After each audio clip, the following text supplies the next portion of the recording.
Welcome to SDW Going Live, and we are live again for a edition of the AEW drama and whatever, and some more stuff here to discuss here at SDW AEW Dynamite episode. Told AEW's president again, Tony Khan, has been taken out, as has been discussed here in SDW, as being attacked with a fucking pile driver, and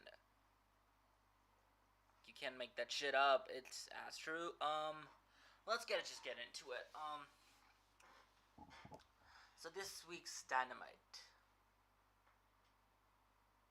there were some good stuff in between here and there, but there were some shit angles that makes you go, what the fuck this company is really doing, huh?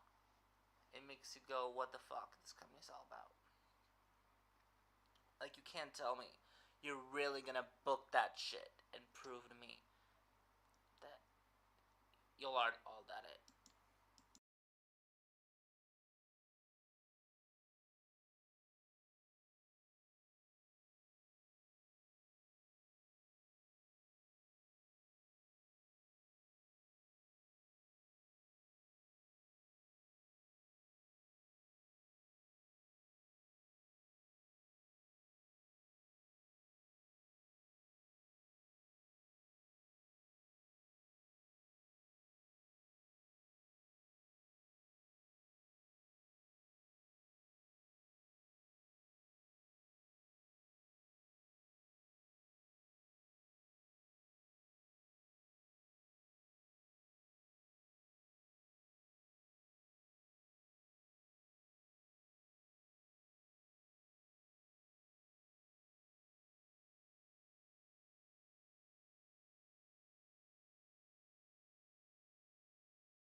Alright, we're back in. God, dude, Dynamite this week is. I'm sorry if there's some problems or something, but Dynamite this week was interesting at its best. It was weird, it was stupid, it had its ups and downs, but let's just kick it off with what we start this week's Dynamite off, which is Trent Beretta and Orange Cassidy. These two have been feuding for a while, I believe. It was like Trent versus Mox. I don't know. Oh, what it was, but like Trent. It was Trent versus somebody. I remember. Trent Beretta is fucking upset. And it's been a few weeks. I think he's turned on his best friend Orange Cassidy, and they're doing an angle where these two friends are fighting, and they have a really mid to mid match. Yeah, the match was okay. Not something I expected. It's Orange Cassidy matches are really good, but yeah, the story was not really too great. You tell more of a story than that. Nah, you did not tell it like a longer period of time. Whatever, but it was pretty fine. Let's get on with AEW's. Was this show even that memorable? God, I'm not gonna say it was, but God, I might say well, it is memorable. But God, this show was long as hell, wasn't it? People, this show was long as hell. If I'm missing some parts here, we're talking about. Yeah, so we got this scenario. Yeah, so Orange Cassidy, and then obviously Trent beats the shit out of him after the match. Attacks him, and alright. Cool angle trying to tell that Don Callis is being the slimy piece of shit is recruiting Orange Cassidy.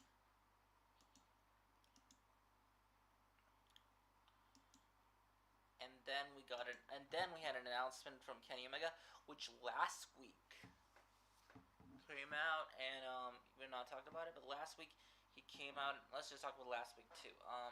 He came out, and it was a angle where he really said some shit, like you know,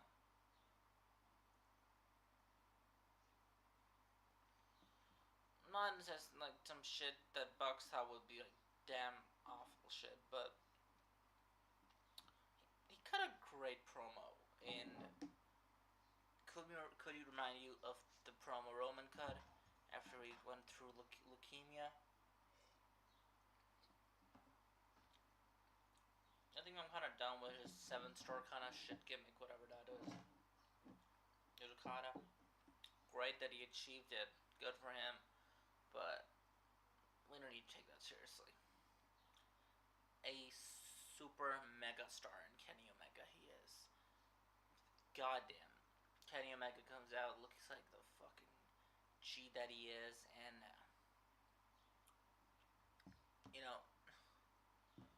talks about Bucks' relationship with him, and then Bucks come out. First Okada comes out, then the Bucks come out, then the EVP trigger, and Jack Perry comes out, and he whipped that boy Jack Perry, and he's selling the effects of the diverticulitis. It's a hard name to say, but he's selling the effects of it or something, but he whips Jungle Boy up. I'm calling Jungle Boy still. All right, Jack Perry, shut the fuck up. So he whips him up, and then the EVPs attack him. The EVP trigger, wow, fuck, and then they kill him. They kill him off. FDR come to help, but they fucking kill him, dude. They fucking kill FDR, and they fucking they just leave him a bloody mess. All right, so Kenny Omega then has announcement this week on Dynamite where he talks about. Before I've covered everything related with AEW, what we have talked about, but Kenny Omega talks about some great stuff that AEW has to offer.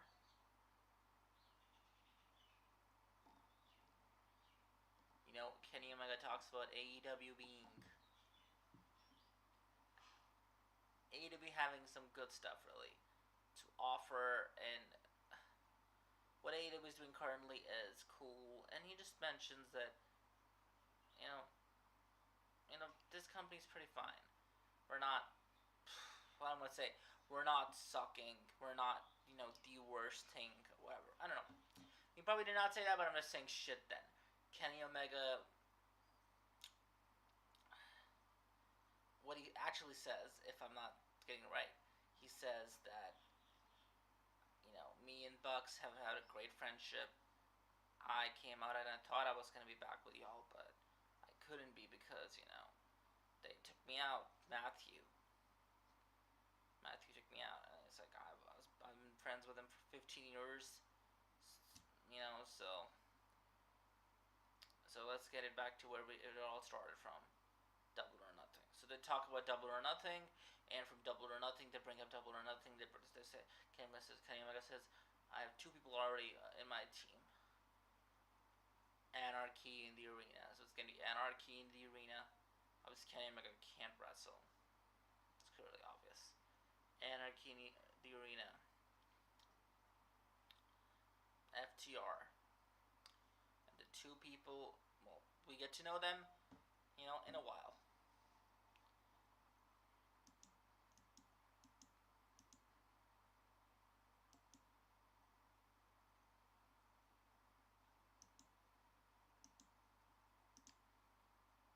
Alright, so then I believe we had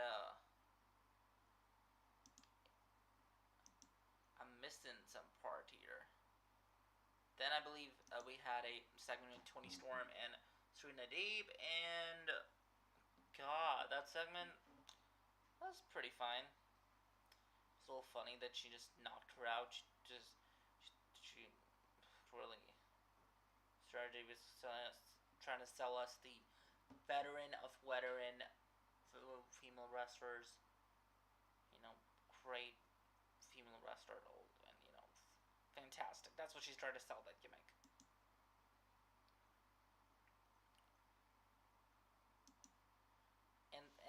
And more to it. And obviously Mariah May, and then after that, and she punches the shit out of her, like, and she sells it like she got knocked the fuck up. I'm not gonna say more. Sorry if I you take it out of context, but and then you have Mariah May and Saraya's protege. I don't know her name too well. I believe it's Hartley. Yeah, so Hartley and Saraya's protege you got then, and I think at first the Mariah May situation that AEW had going on was cool. It didn't suck. Like, listen, at first I enjoyed what was up with the situation between Mariah May and how they were playing her song, but it's kind of gotten to be too sickening, and I'm not a big fan of them just playing the theme over and over and over again. Like, you can't. You're selling a very stupid point of a angle where you're trying to tell. Like, could you just stop with the theme at this point? But they're still doing it, and apparently, they have their match. I believe Mariah, I don't know if she won or lost. I'm short-term memory but quite down. I think she had lost.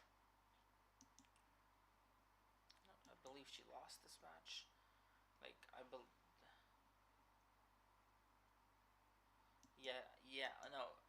Tony Storm won this match apparently, and then obviously attacked by Saraya, and then she gets no help from Tony Storm because Tony Storm was knocked the fuck out with that punch, and then comes I don't know where, and then comes I believe Marame's Japanese wrestling partner, and which I did not know too well, and obviously people are like, oh god, like, well, how would you not know? Like, you get it, some things you don't know about pro wrestling. You learn stuff in pro wrestling.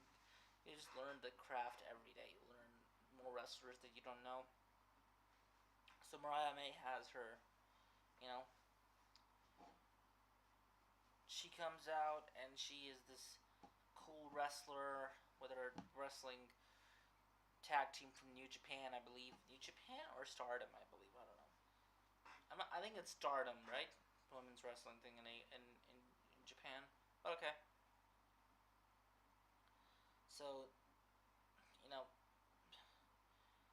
after this, they're just drinking like wine or whatever, and then I believe we get into, and then we see. Speaking of another angle, Orange Cassidy, and I think Rocky Romero and Orange Cassidy at that angle is like, let's get people together, and it's like, what? No, like there's some things there too. Like Orange Cassidy is a little frustrated, and the things are gonna boil over where the dude is gonna turn heel, and I'm all for it because I think there's something new to do with his character now. Because he's been the same character for 5 years in AEW, and he's been killing it.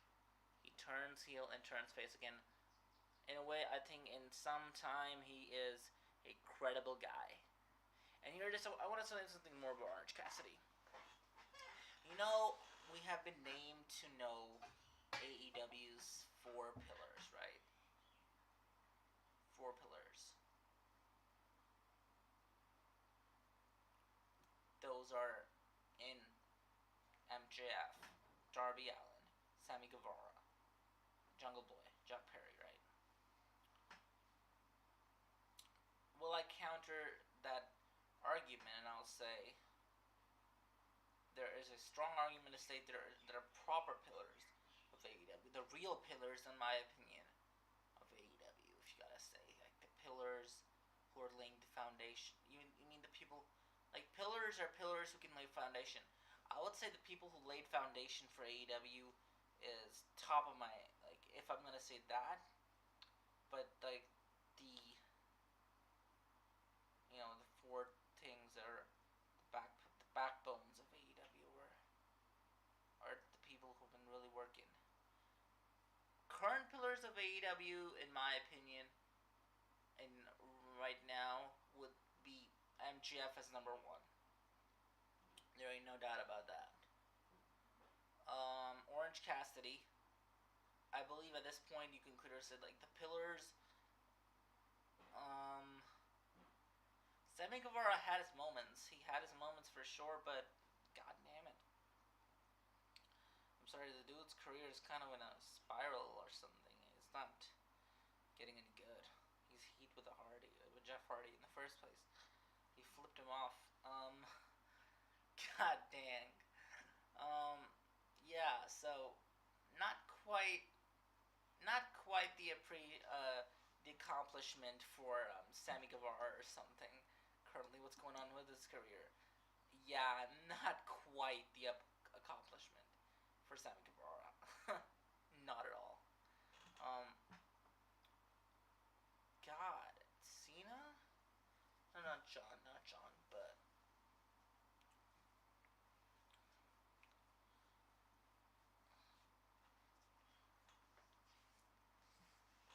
like Sammy Guevara has ups. They had a great character in Sammy Guevara build up from the Inner Circle when it was started as Hot and Hot in 2019, and then after when they disbanded the Inner Circle, they had him join the JS, Giant Corporation Society, and where they tried to do the same thing, it didn't work really, and the character to me has just,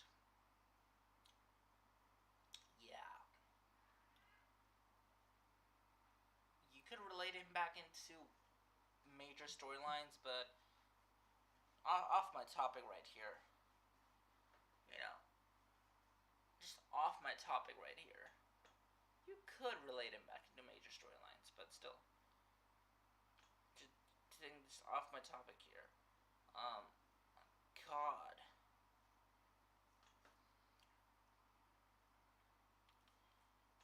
yeah, you could. Sammy Guevara could come back into top storylines, wouldn't he? Well, wouldn't he, huh? All right, so and for 2 people to be noticed to know, this is a AEW wrestling centric video. If there are any AEW fans who don't know what AEW is, go check it out. It's their fucking wrestling company who was killing it and currently trying to kill it, but they're pretty sucking at that. Yeah, so Sammy Guevara to me is a valuable option, but still not a pillar of AEW. As I said, Orange Cassidy is to me one of the pillars of AEW. One of those things where was from day one doing some great stuff in AEW. Orange Cassidy's been one of those things. With Orange Cassidy, there are people who also have been really the pillars of AEW, right? Obviously, MJF again. I just mentioned him again. Fantastic guy. In women, it's Britt Baker, and CM Punk even said it to MJF, but nah. Like, MJF is a pillar. I think MJF, Darby, Britt Baker, and Orange Cassidy. Britt has been out for a while, and could tell what's up with her. But yeah, I would say maybe, but no. And now, if I want to say who laid the fucking foundation for AEW, who are the backbones, and who laid the foundation, the pillars, the people who laid the foundation, right? These people are Cody Rhodes, Cody, John Moxley, Chris Jericho, CM Punk. These are these are the top people. These are the four Mount Rushmore, in my opinion. These are the people who really have drawn more for a lot for AEW. Like, if you give me example of a Kenny Omega or an MJF even. Yeah, MJF has drawn enough, but like really, Cody, Mox, Jericho, and CM Punk. These are the really foundation of AEW. Laid that foundation, in my opinion. But the backbone, in my opinion, the backbones of AEW are MJF, Moxley, Darby, and I believe currently Kenny Omega. Big backbone of AEW. Alright, we're not going to talk about this stuff, but I'm just saying Orange Cassidy is a fucking great talent. Let's see how this dude is going to go. Alright, so I believe we move on from a weird angle between, Mariah May and whatever the hell they're doing there. And then she's just on fun or shit. I don't know what the fuck's going on. And I believe, yeah, and then we had that. Alright. Alright, people. Well, this is where I'm not gonna be. So AEW is going just fine at this point. It's pretty. It's good. It's not good, but it's trying to be good. It's fine at this point. All right, it's a different kind of. It's a different start to AEW. You know, I like the good old start. It does not start with Ospreay and stuff. And mentioned from the get go, no Will Ospreay this time. We got Will Ospreay resting this week. He's not producing the show. He's not in the show. He's not. So Will Ospreay is not there at all. Will Ospreay is not working in AEW, and it's well, it's great. What could I say? Will Ospreay is not working in AEW. Well, currently, as we know, he ain't.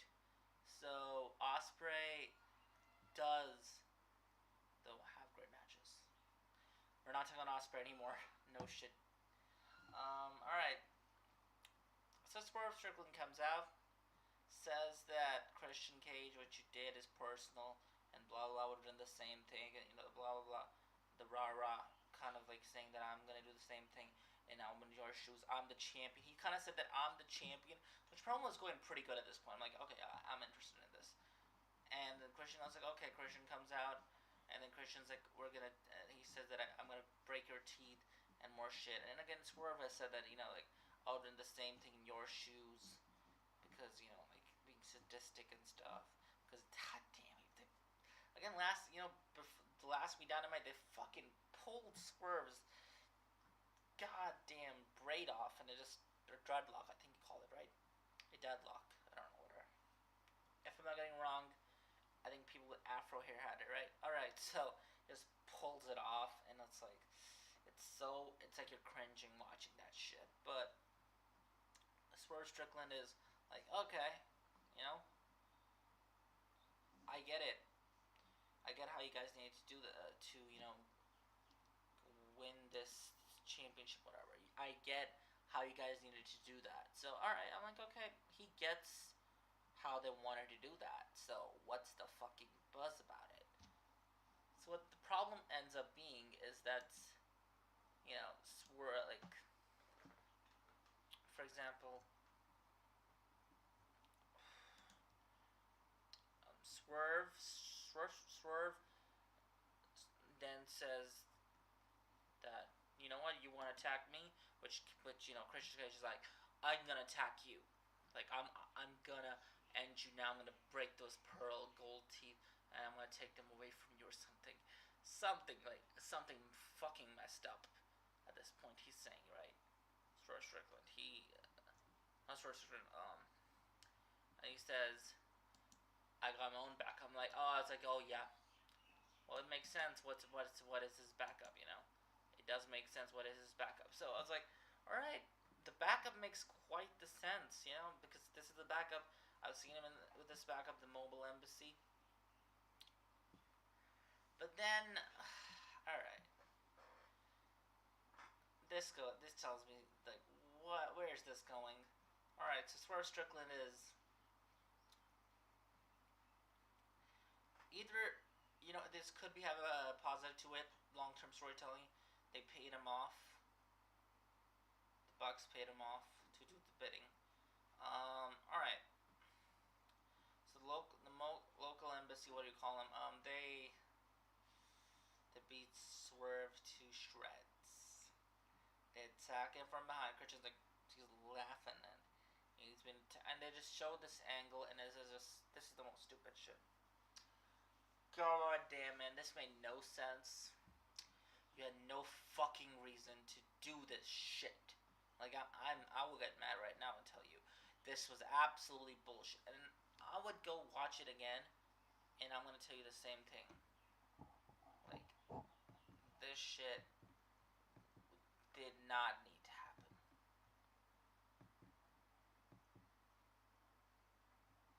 It was stupid. Like, what did Swerve really do to you, y'all? Like, he didn't belittle you. He didn't say you do my bidding or whatever. You just accepted his leadership, and he didn't do it with you. Actually, he did it by himself. He was the fucking killer. For all his, reign and stuff, he did it himself. And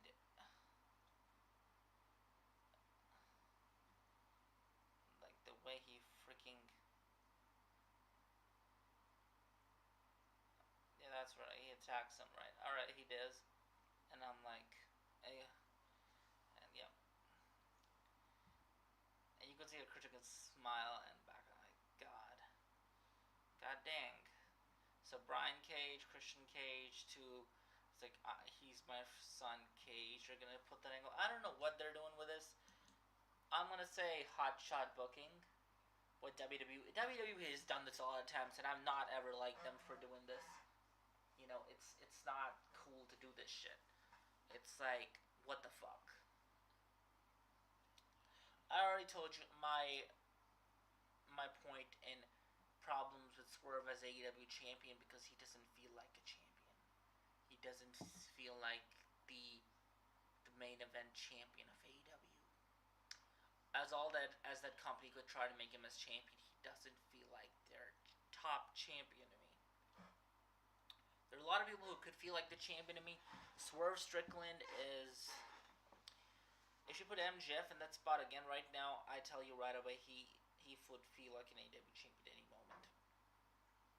Swerve, on the other hand, he doesn't, because he was still, in my opinion, on a ride to be crowned AEW champion at Double or Nothing, rather. But they kind of wanted to just give him the title and give him the rub at Dynasty. I believe Double or Nothing would have been the great coronation of Swerve, or even All In. But I won't say All In. All In, it's far away. He's gonna be feuding with people for that long. But Double or Nothing would have been Swerve's coronation. I would have been cool with that. You give him his own moment.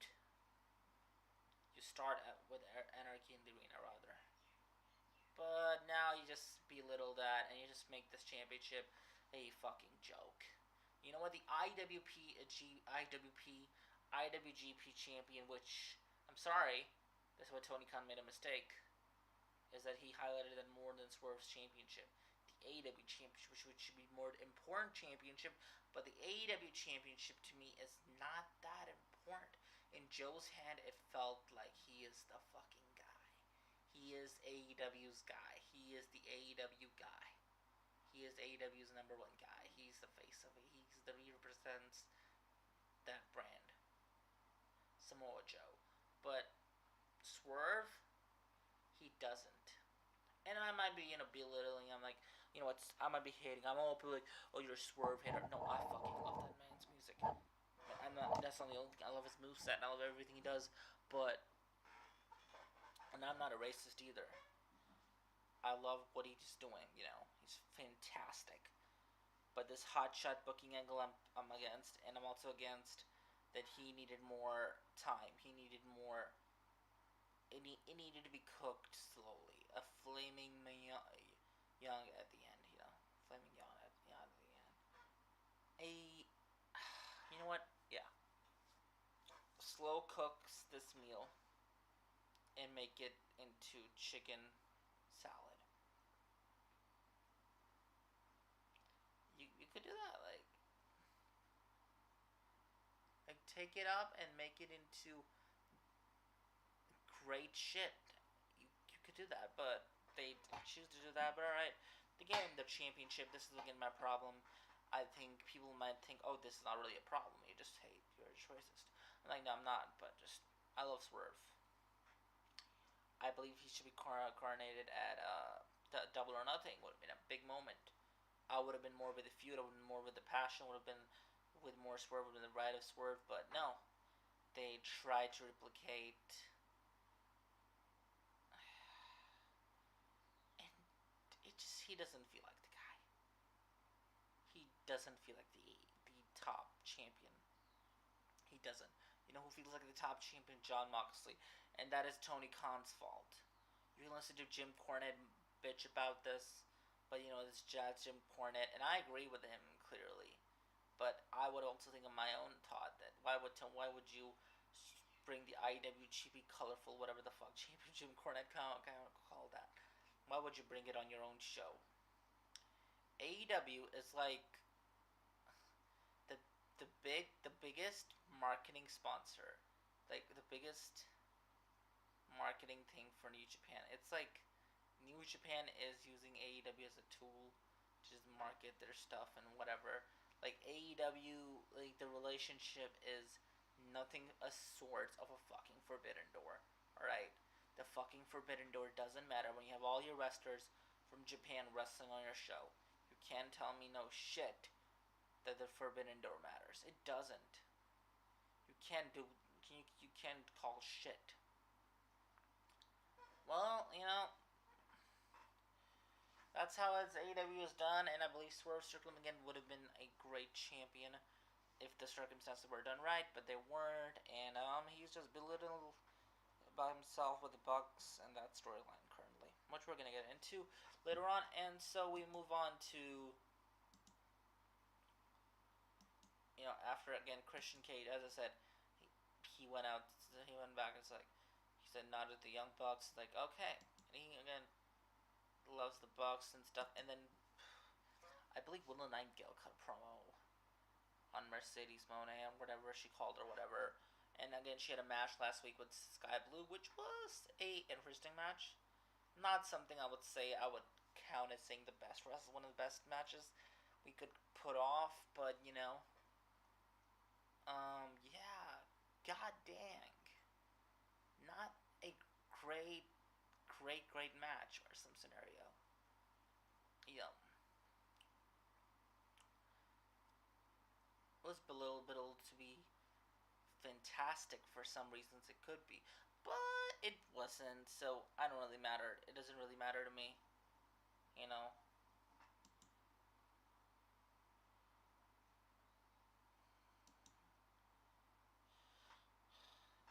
I believe it was then. If a match I'm missing that I did not watch. Yeah, so yeah, that was Rocky Romero versus Jay White, the guns and stuff. I don't know what this is about, but you know what? I didn't really care about it, so we're just gonna just pass that. Again, some dead angles I didn't care about. This is something I don't care about at all. Yeah, sorry, Pac had an interaction with Jay White. Maybe that's interesting to come through, but yeah, just whatever. So whatever scenario, winner match, and yeah, it's a yeah scenario. That what you know with a yeah scenario. And I believe then we got again Pac coming out, and then Pac obviously being like a big how he, the bastard he is in AEW, acting all up like that. It's like, and they're like, no, we don't have time for you. And they just leave the fucking ring. Yeah, it was just whatever. The segment, not the best way to build Pac versus Jay White, but just good hints and teases there. And then, all right, people hate on Chris Jericho. First of all, isn't it weird to see Chris Jericho wrestle in tights again? Because it's been about 6+ years since Chris Jericho's been wrestling in pants and proper gear, and now Chris Jericho's wrestling in tights again. It's weird, but it's how it is. Chris Jericho is wrestling in his like WWE kind of tights, but obviously he looks like so big. He looks like, I'm sorry, I'm not gonna body shame him, but obviously.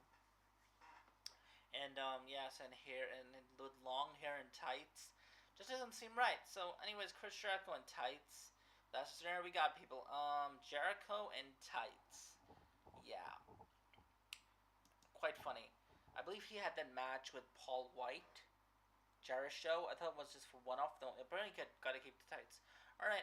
Yeah. So Jericho in tights is crazy, and then he has this group called Learning Tree, where he's this obnoxious heel. He's this guy who people obviously appreciate. Actually, I do like this gimmick. The JS stuff really kind of fell apart for me, but this one and also the other stuff he did, this stuff I kind of like.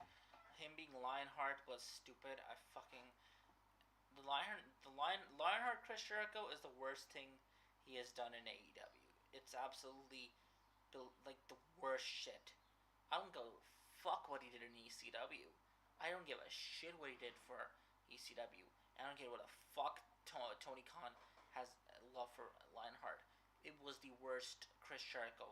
It is his worst stuff in my opinion ever. Lionheart. All right, from what I know, it is straight up garbage. I didn't like enjoy anything Lionheart related, especially the current one. Just fucking awful. But the slow the the build package again talking about him beating Hook. The build package to say Jericho, you know, is obviously fantastic. He's freaking Chris Jericho. I think he should take a time break and think about how he wants to wrestle and end his career off. Because again, I believe people have said it again. His last major blood feud, in my opinion, was with MJF, and I fucking love that feud. Not blood feud, but it was a fucking weird match. Story was so good. Like AEW was so fun at that time. All right.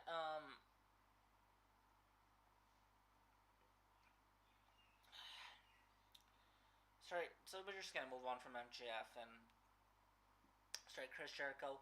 We're not gonna move on from this. Chris Jericho is this again, which worked again, the learning tree gimmick, which again has really worked in my opinion.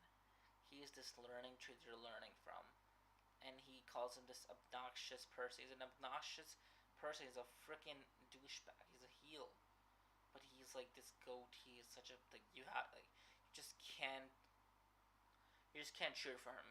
I just love to cheer for him. Like he's being a dick. He's being an asshole. He's calling himself the learning tree, whatever, to help the generation. And it's like you find it true, but you're like he's such an asshole. But this is so true what he's trying to do. Actually, I'm really into this. I think I'm kind of into his new gimmick. But the point of this is again, why the fuck was it them facing enhancement talent? I would never thought Chris Jericho of all people facing enhancement talent. What the fuck are you building them off from? I get it, beating other tag teams and stuff. But alright, building a resume or something. Okay, so Chris Jericho. Alright, we done with this shit. Chris Jericho has this freaking learning tree nonsense, whatever the fuck he's all about, and he does his match with Big Bill, and then he says goodbye, and he says, Hook is gonna be coming out. Tony Schiavone comes out and says, alright, Hook is gonna be out, and then Big Bill's gonna be out, and they have their fucking moment, and I'm like, alright. Like, okay, cool. Perfect scenario. Jericho is, again, a cuck indeed, isn't he? Um, but he's just so good as being what he is, and he recently, for the past, in my opinion, maybe this, I hope this is the one of the best characters they ever produced, the Learning Tree. I hope this character really goes up there and makes AEW fun as well. But like the Learning Tree factions he's gonna have, Jericho's like he's a faction maker or something. He always gets his fucking factions. He looks like freaking Triple H with long hair and shorts or whatever, in trunks. Sorry. So Chris Jericho and Big Bill. I believe Ricky Starks is gonna join this faction too, and he's gonna get more people as well. And I don't.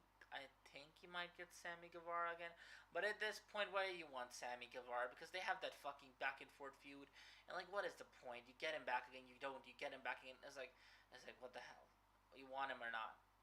They have their fight, and they always get back together.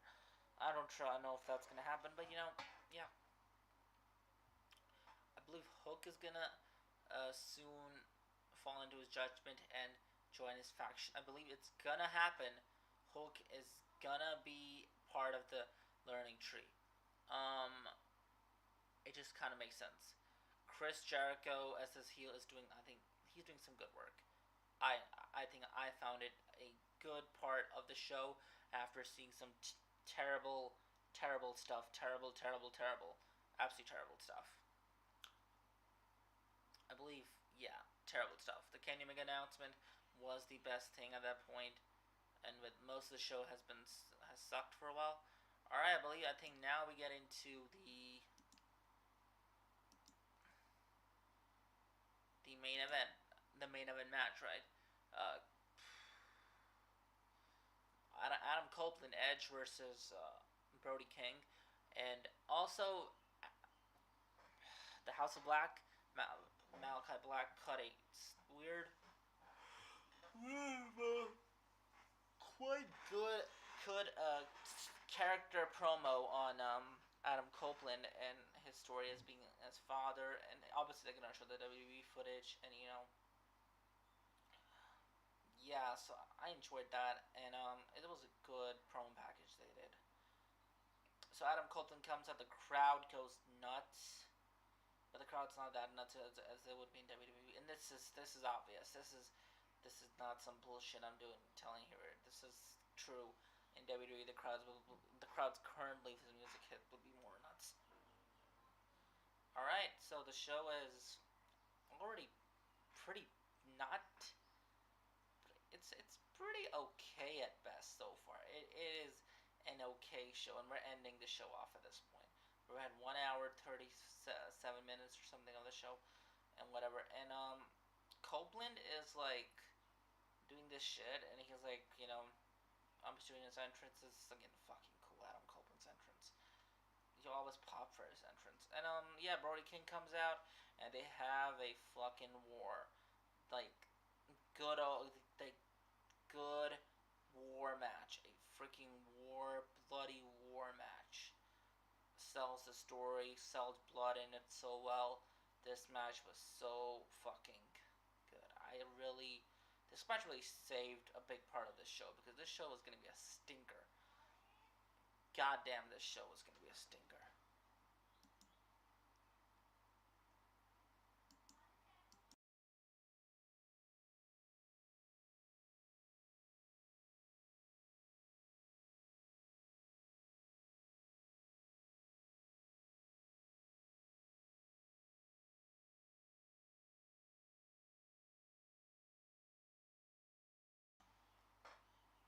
All right, so this show is gonna be again a stinker, and yeah, perfect, perfect scenario for AEW, but not perfect for an Adam Copeland situation. But I'm gonna say, you know what, Adam Copeland looks pretty good. Bloody War sells the blood well. Not some crazy, like it was no selling her in this match. Good match. Brody King is a very interesting worker. He could kill you. He's this big guy that could fucking kill you, but he wrestles a technical way sometimes. So he sells well as a big guy, and I like, and the spot where Adam Copeland just blasts his head in the fucking chair. There's two spots that make me go reesh.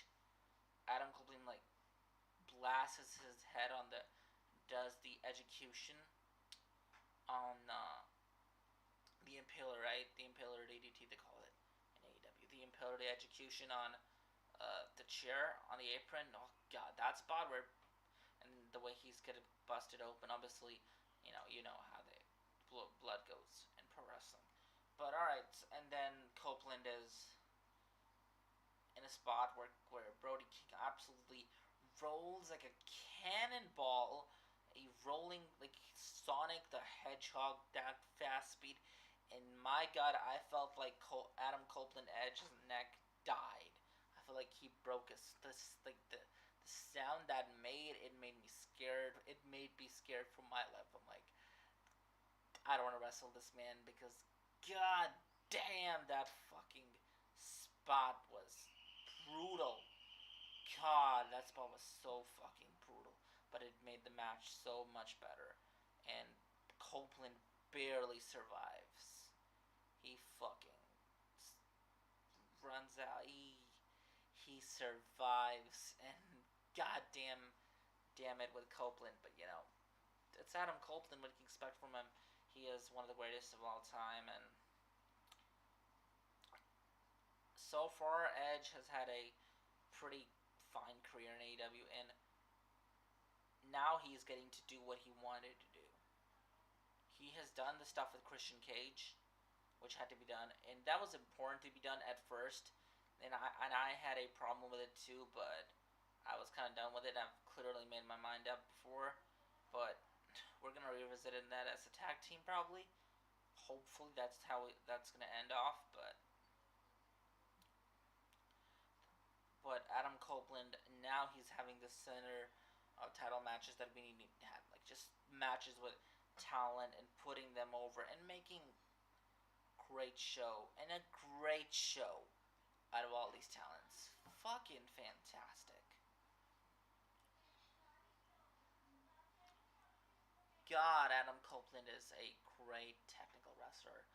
And as I said, the AEW,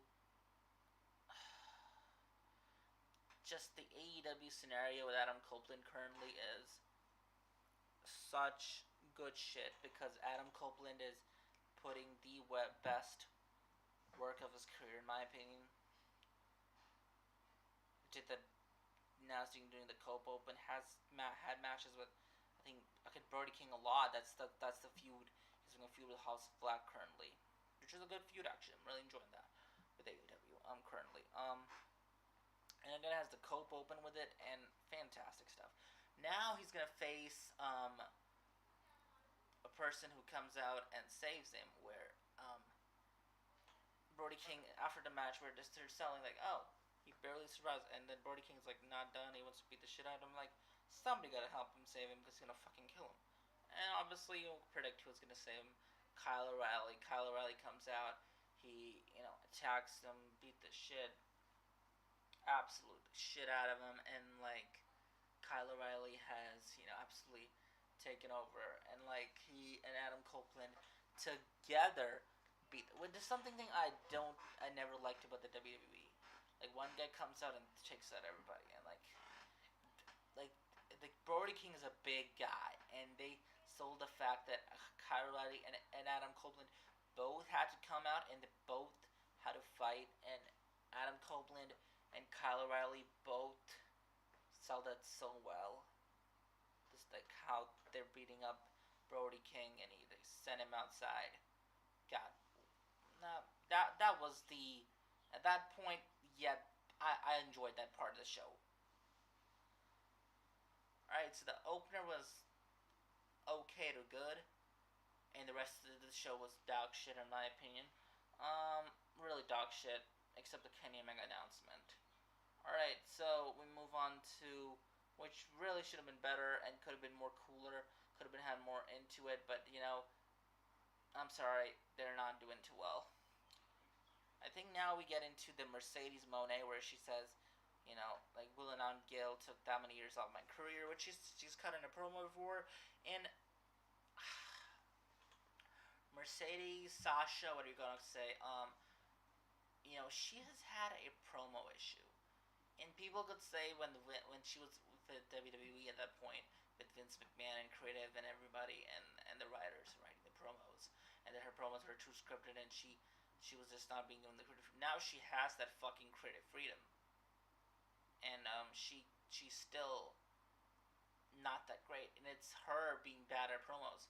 She is not too charismatic to cut a good fucking promo. She can't cut it a pro wrestling promo. It's like she awkwardly laughs. She comes out and says this shit, and again she kind of sold the fact how Willa Nightingale took her career off, and with the Willa Nightingale story they did in Japan, I think they already had plans for her to come to AEW, and I think they had already a story right there with them.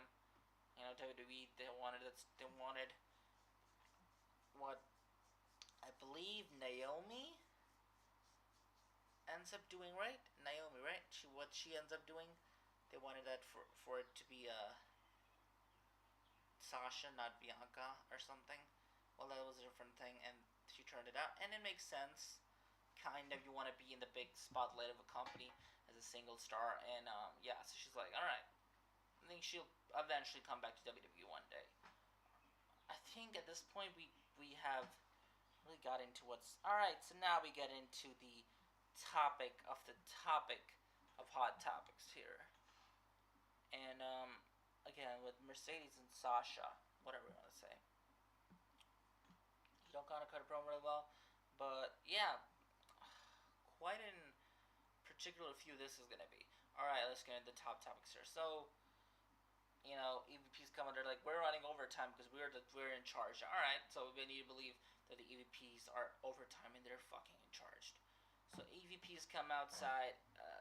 Sorry, they come out to the arena and they're like, they're saying that we need to know who's gonna be those guys, and they bring out and they talk about it, and they really bring out other people, and they just talk about stuff. They said Kenny Omega. Well, their friendship like 15 fucking years or something. They talk about that shit about Okada, Jack Perry, and Jack Perry really was pissed. Anyways, backstage with Kenny Omega, I believe cutting a promo. Sorry, like for Kenny Omega, absolutely like billet, like making him look like a little bitch in the ring, because he whipped that man with that. I believe that was what was that he would call it or some shit. He absolutely he nailed him by that shit, and it's like it was a cool thing.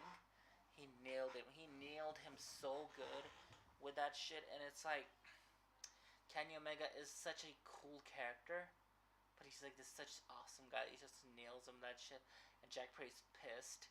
And alright, so they're cutting this promo and saying, we are in charge. We are the guys around here. We are the fucking guys around here. We are some things better than anybody in AEW currently. Alright, so like alright, call out our what Kenny Omega said that he has made a match. He's made a match Anarchy in the arena.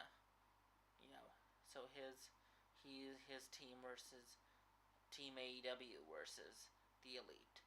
All right, so Team AEW then comes out, and as he chose already FTR as people who would be with him.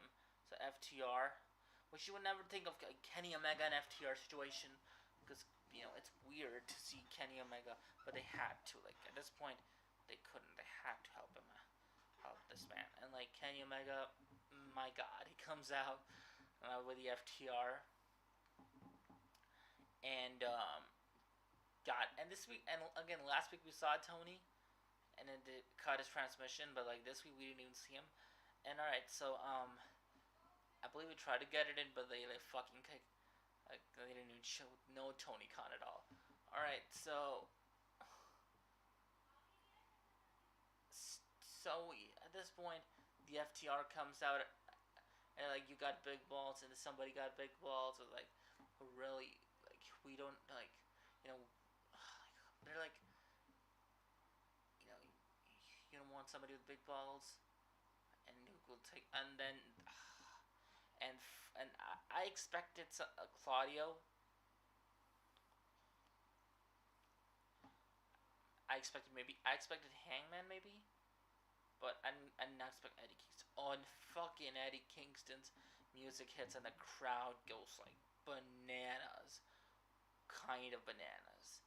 The crowd is losing their shit. I'm like, fucking what?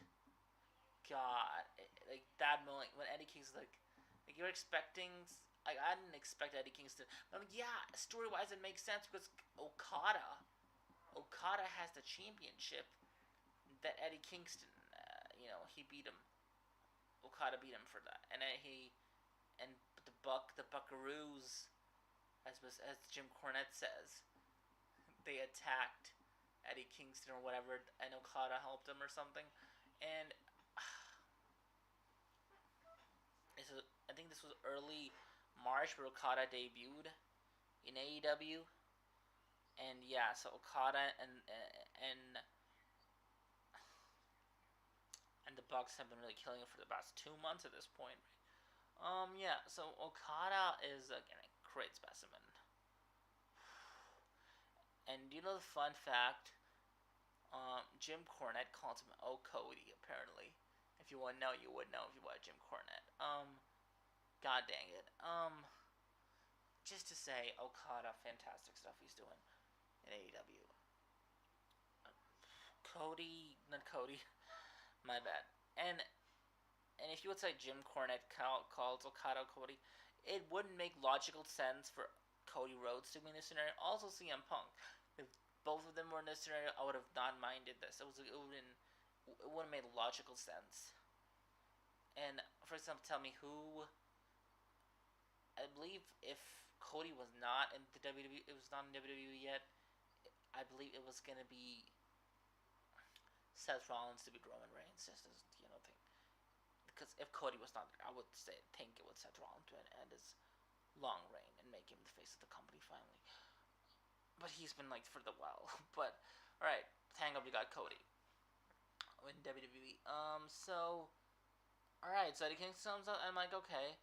I'm like, who's gonna be the fourth member now? The last member, TNA. Our Anarchy of the Arena we're calling here, right? And then you hear the Fire the Valkyrie. I'm like, fucking what? I was expecting Mox. I'm like, I kind of thought I was like, no way. I'm like, no. And when the music was like, I was like, I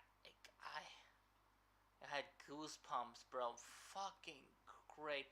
Bryan Danielson is back. He looks so good, and in a great spot in our Anarchy of the Arena, and I'm so excited for this match. But yeah, so just let me just review some stuff here. AEW had its moments, right? They had its moments. They had the moments of putting on great shows and great stuff, but they quite failed in most part of the show this week. The part of the show was good, really great AEW stuff was the ending and the Adam Copeland versus Brody King match,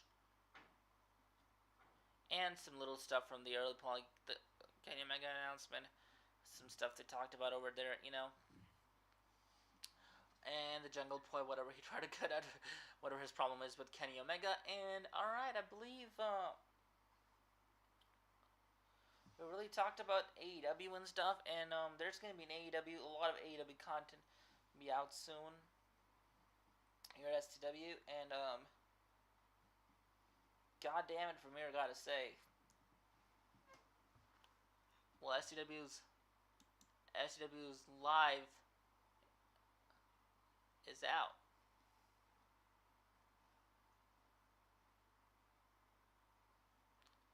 I think we're out.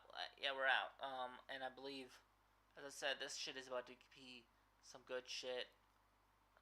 AEW, to now, for me to end it off to say, they have a chance. They have the chance to redeem themselves. We'll see if they do. SCW's live.